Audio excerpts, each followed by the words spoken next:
Hey, what's up guys? I'm gonna just show you how I layer basses in trance music. So we'll listen to this section that is most relevant right now, and here we go.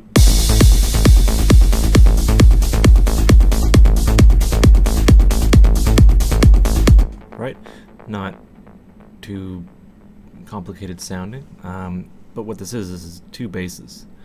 Our two bass layers. So we have our first bass, which is a sample from Club Sounds, because I don't care, and it's just a arpeggiated bass line with a bit of EQ processing, and that's basically it. Right. So I boosted a bit of the low end around, let's see, yeah, 30 hertz or 40 hertz. So I boosted that with a you know, bit of a roll-off thing, and it rolls off here quite nicely. Oversampling is off, but I turn that on when I render. You don't need oversampling when you're working on lower frequencies. There's not a whole lot of if there's not a lot of higher, you know, material in the spectrum, then oversampling, you don't really need it. So I turn them on for some things and I leave them off for other things. Yeah, and I kind of carved this out, this area around 164 hertz, because that's what I do for everything, because that's just what I do.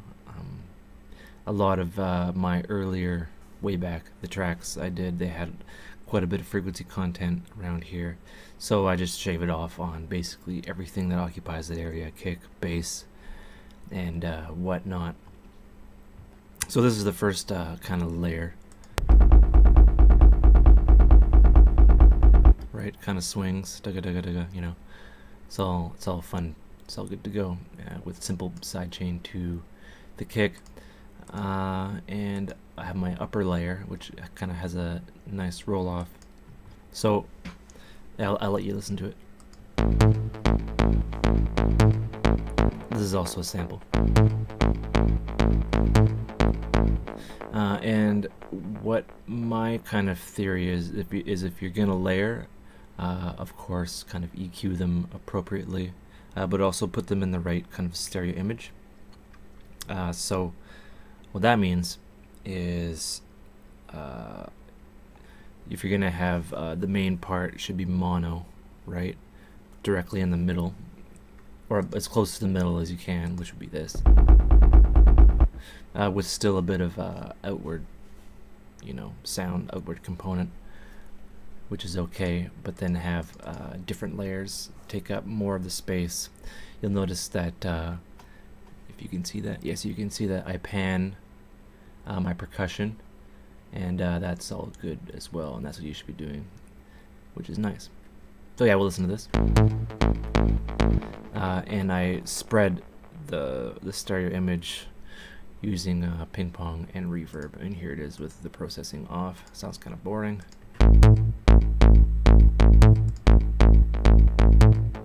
So it kind of bounces around ping pong, very hypnotic, and the reverb kind of smears it. Reverb is good for smearing, remember that. And I took the lower bits out, but still left some in, just so there's continuity, and it's all fun. And this is with everything.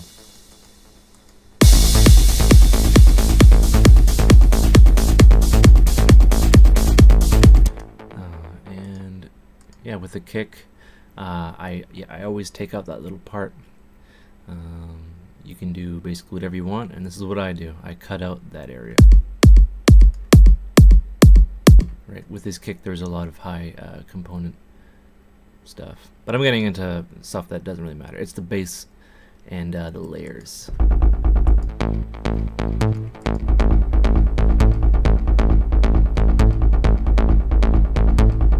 So everything kind of has its own space in the spectrum and in the stereo image, and it lends itself to a lot of cool things.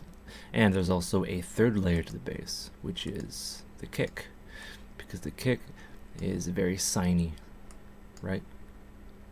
You can see that, very siny, right? So that's, I think of that as another sub bass, if you will. And yeah, sounds pretty good.